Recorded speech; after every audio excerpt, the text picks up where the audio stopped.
Well, somehow I'm supposed to follow that. My mascara's running, the tears are coming. But this I will do. I'm Kathleen Frankart. I'm one of the 3 licensed spiritual practitioners that are going to be speaking to you today about ordinary miracles. And we get it. There is a bit of audacity to call any life experience a miracle. After all, miracles are associated with magnificent teachers and religious leaders. People like Jesus, the Buddha, John of God, Mother Teresa, so many others, so many great spiritual leaders.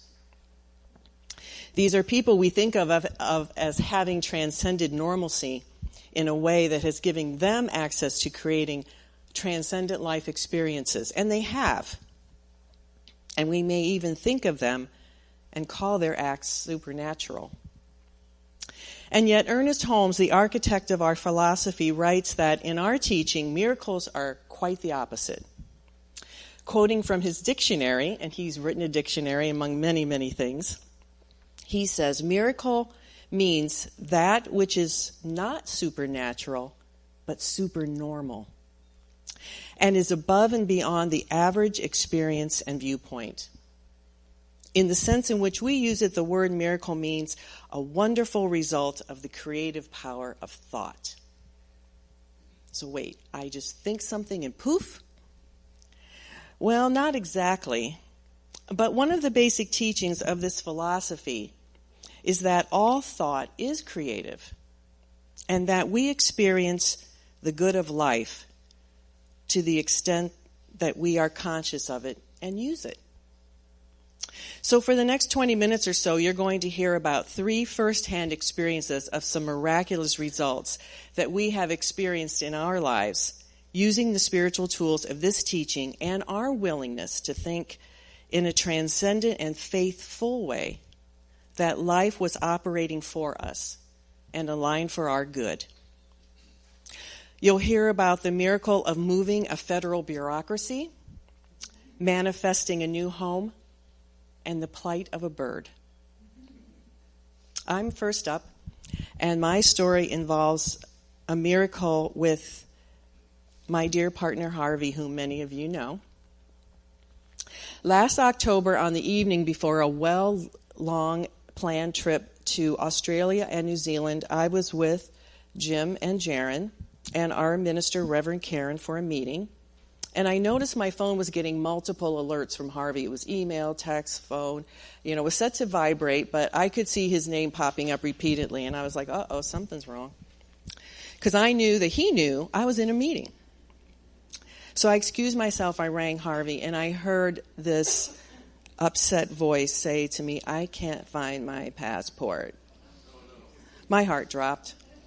He recounted all the places that he had searched and researched, tearing apart his home, his luggage, his office, all to no avail. This was 15 hours before we were planning to leave, and we needed a plan B fast.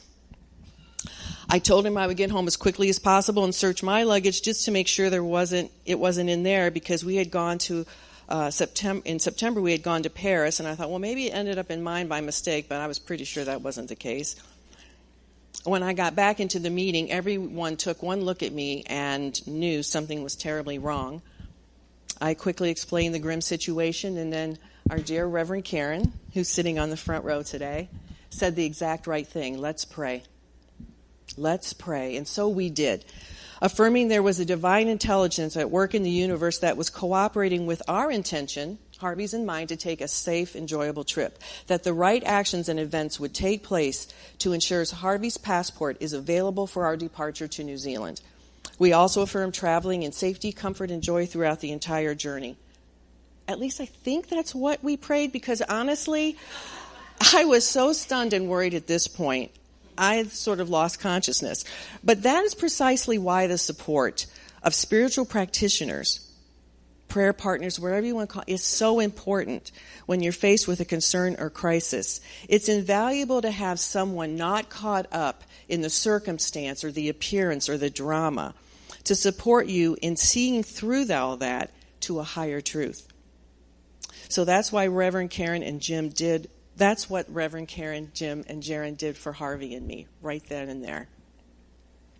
Harvey's son called the U.S. State Department that evening and found out that the nearest issuing location was Miami, and it takes 2 weeks to get an in-person appointment for emergency passport renewal, and even then they really don't issue passports the same day. But this person on the line said, you can try showing up there when they open at 7:30 with your proof of pending travel and plead your case. Maybe you'll get lucky. So now we had a plan B. Harvey would leave at 3 a.m., drive to Miami, and hope for the best. Honestly, I was dubious and suggested maybe just postpone this trip. But Harv was adamant that he wanted to exhaust every option we had to make the trip happen. So around 11 o'clock, I drove him to Sarasota Airport to pick up a car to drive to Miami. He reasoned that way if he got the new passport, he could fly from Miami and not need to return there after the trip to pick up his car. I pleaded with him that I drive with him overnight, but he said there was no use in two of us losing a night's sleep over this. As we stood in the rental car lot, I gave him a long hug and told him I was praying for his safe and successful journey. I reminded him that others were praying too. And I knew this because I was getting regular texts from these three prayer warriors asking how it was going and affirming that all was divinely unfolding for our good. One practitioner wrote, all is in perfect divine order, and the office of God never closes. So God is on it. Right action is taking place right now. Another texted, I'm continuing to know and see all unfolding absolutely perfectly for you. And what a testimonial you'll be telling, that all is divine right action. And there was more, but you get the point. When I got wobbly, and I did, prayer supporters were standing by to lift Harvey and me and the federal bureaucracy in prayer. Long story short, 5 hours after Harvey threw himself on the mercy of a kind gentleman in a green sweater at the U.S. passport office, he was holding a newly issued, impossible to get passport. It was an astonishing, supernatural, supernormal result for sure. Later that afternoon, he boarded a flight and met me in San Francisco, where we had planned to spend the night before flying on to New Zealand. When my prayer buddies got that news, there was pure joy and a lot of funny emojis coming through the text. Cartwheelers. It was crazy. My favorite message was this one. All is unfolding just perfectly, and it is an honor and joy to be right there with you and Harvey on this journey. Now let's just know that you too are flying via Spirit's Airlines. I must also point out that Harvey's consciousness stayed right in the place of knowing pure truth, that anything is possible in the mind of God, which is way bigger than the power of the U.S. State Department. So right now you may be thinking, well, is it really such a miracle? Maybe he would have gotten that passport anyway, without the prayers and the affirmations and so on. And maybe so. But isn't that what makes it an ordinary miracle? A seemingly normal, everyday occurrence experienced in one special moment as a supernormal event. Ernest Holmes summed it all up this way. To the average person, when a result is obtained by this method of work, meaning affirmative prayer, it looks as though a miracle has happened, but such is not the case.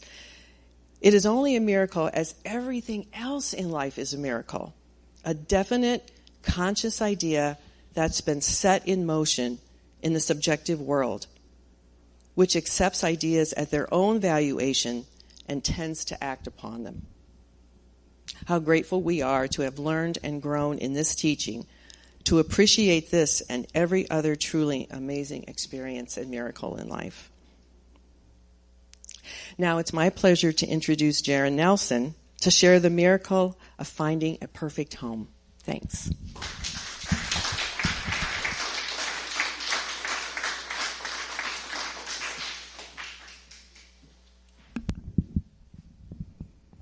Good morning. Thank you, Kathleen, for that wonderful recount of your miracle. I do remember how much joy I personally experienced when she wrote to tell us that Harvey had his passport in hand and was on his way to meet her in San Francisco. So thanks for spreading the joy all over again this morning.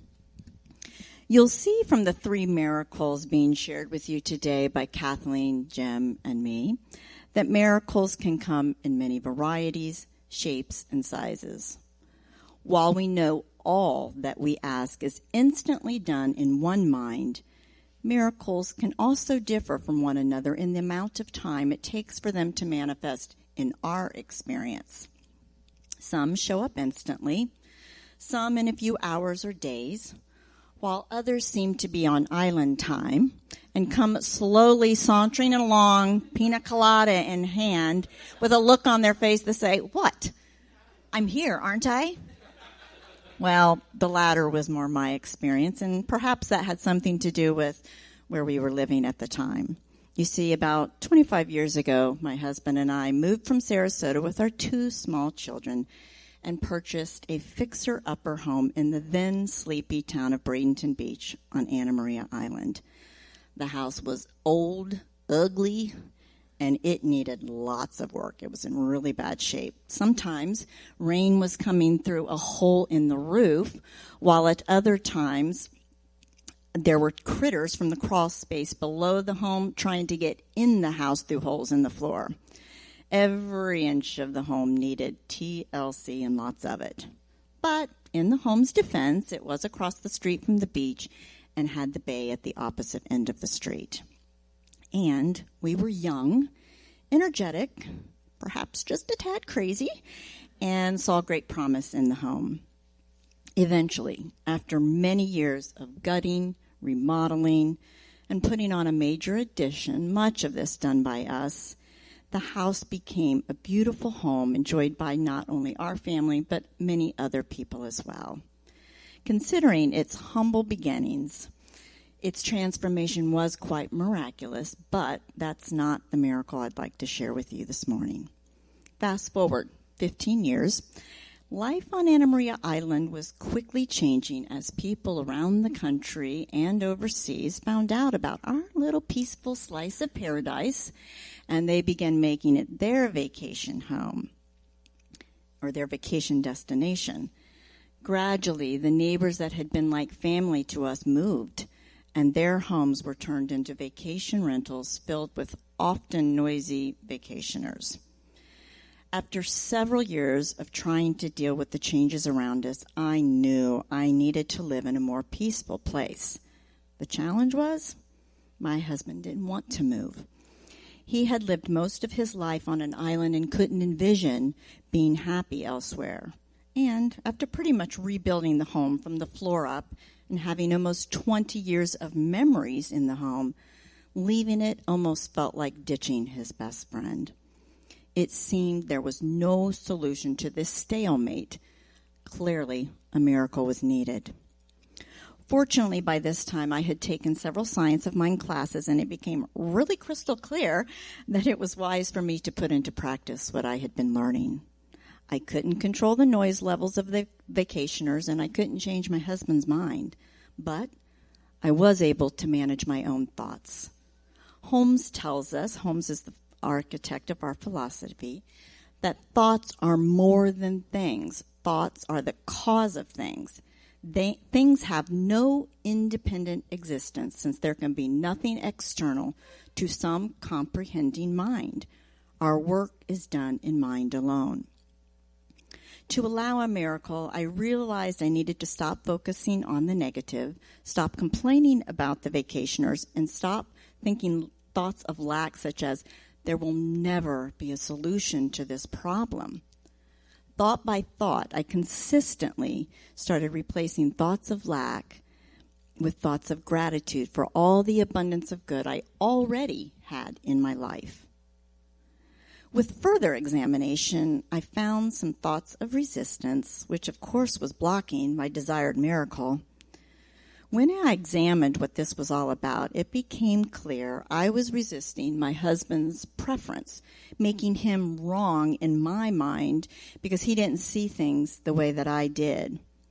But initially, I really wasn't sure how to get rid of the resistance because I did have a true, deep need for peace and quiet, and this home location seemed it could no longer offer this.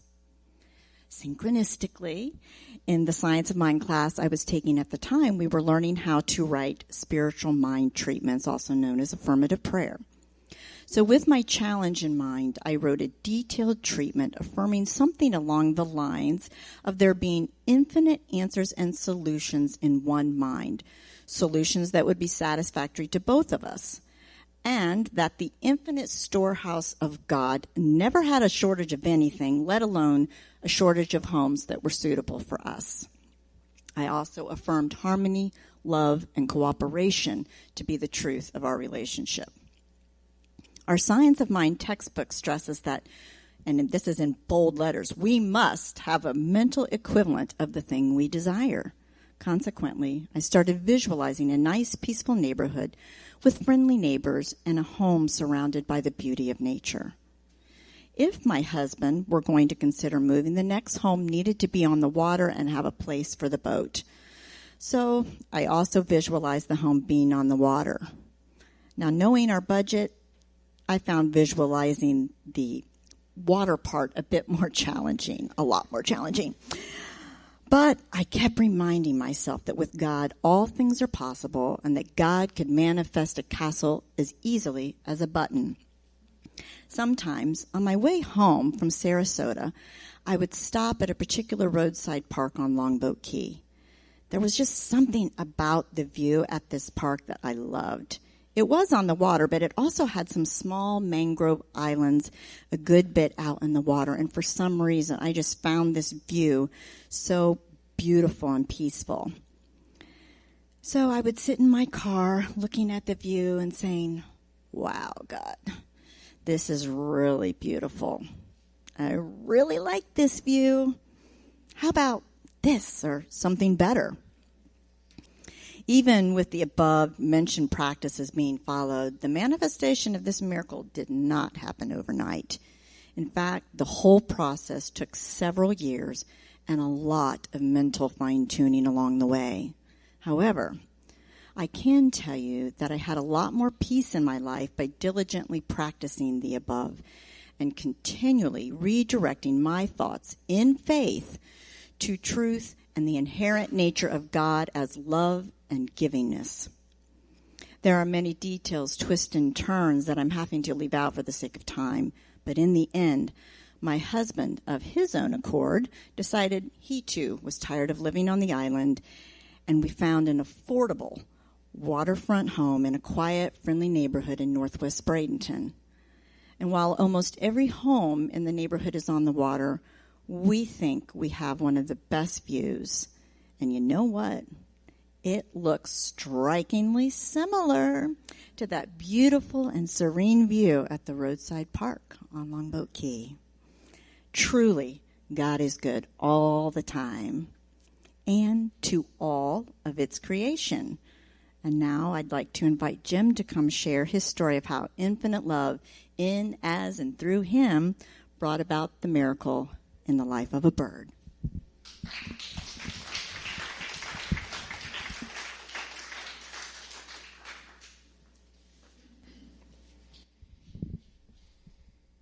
Thank you, Jaryn and Kathleen.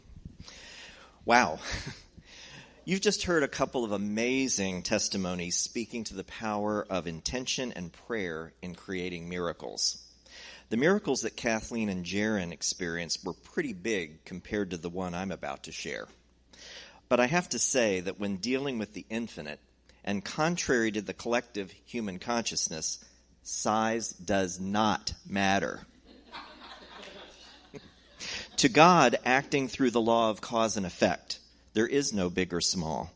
In fact, the power of the law can just as easily manifest $1 million or $10, a mansion or a shack, a trip to New Zealand or a trip across town. There is no easy or hard in the mind of God. So now for my miracle. It seems that the universe keeps putting animal rescue experiences in my path.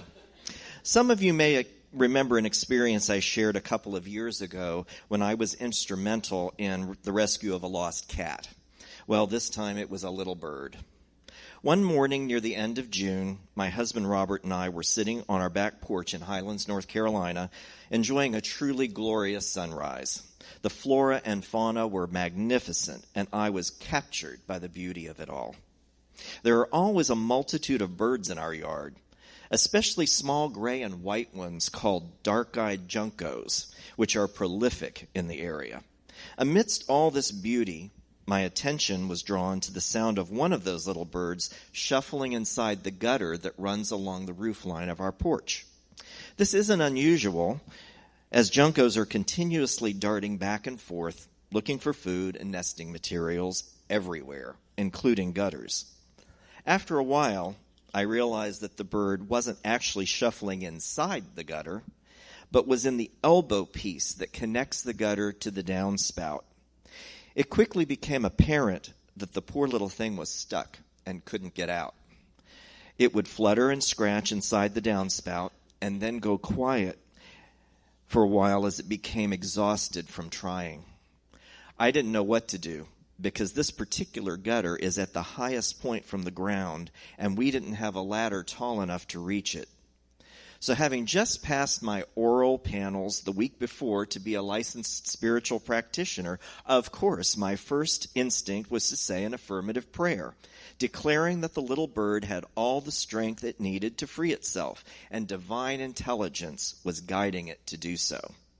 However, after a few more minutes of listening to its struggles, I realized it couldn't free itself. So I called a friend who was a member of the Audubon Society, and she didn't know what to do either. I then called the Nature Center located in Highlands, and the only help they could provide was the phone number of someone in Asheville, which is a good hour and a half's drive away. My frustration was growing as I continued to hear the little bird struggling to get out, especially since the elbow piece is at eye level outside the screen, and I didn't have the necessary tools to disconnect it, even if I cut through the screen, which would be quite expensive to replace. Well, there are normally several maintenance workers of one type or another in our neighborhood, so my next thought was to go out into the front yard, look up and down the street for any that might be at nearby houses, but there were none. As I stood in the front yard and the minutes continued to pass, I knew I was running out of time. And I needed help, and I needed it right away. So I did an abbreviated affirmative prayer out loud there in the front yard, knowing that help was available and was coming to me at that moment. I didn't even go through all 5 steps of affirmative prayer. Instead, I went right to the declaration of my good. When I went back out onto the porch, a pickup truck pulled into the driveway of the house behind us, followed by another. I didn't see a ladder in either truck, but I felt compelled to go over anyway and ask if there was some way they could help. Well, when I approached one of the men, I noticed the logo on his shirt. And of course, they were with none other than a gutter installation and repair company there to replace the gutter on my neighbor's house. Within minutes, another truck arrived carrying a 20-foot ladder. The men were so helpful and friendly. They came over with the ladder, detached the elbow piece from the gutter, and as I stood watching from inside the porch, the little bird became visible, standing in the elbow piece calmly. It looked at me as if to say, "Thank you," and flew away. I gave thanks as I watched it rejoin its family and friends, happily chirping and flitting from ground to tree branches and back again. In gratitude, I gave the gutter installation crew all the money I had in my wallet for the answer for prayer that instantaneously demonstrated in my life. They thanked me, and they said they would use it to buy lunch for the crew that day. So you see, miracles happen all the time. They can be ordinary or extraordinary. It can feel like they take a long time to unfold, or in this case, just minutes. They can appear to us as big or small, significant or insignificant. Now, I realize that my bird rescue miracle may seem small to many, But I'll tell you this, for that little bird in a desperate situation, it was huge. As Kathleen said in her introduction, we experience the good of life to the extent that we are conscious of it and use it. Remember that all possibilities contain within them everything they need for their fulfillment. It's up to us to recognize and claim that good. When we do, miracles occur. In just a moment, Bob's going to anchor this message about miracles with a song entitled, "I'm Looking for a Miracle." Before he does, I'd like to leave you with a quote by Dr. Ernest Holmes from the Science of Mind textbook. Dr. Holmes writes, "Because we fail to realize that principle is not bound by precedent, we limit our faith to that which has already been accomplished, and few miracles result. When through intuition, faith finds its proper place under divine law, there are no limitations, and what are called miraculous results follow. May each of you experience ordinary miracles every day." And so it is.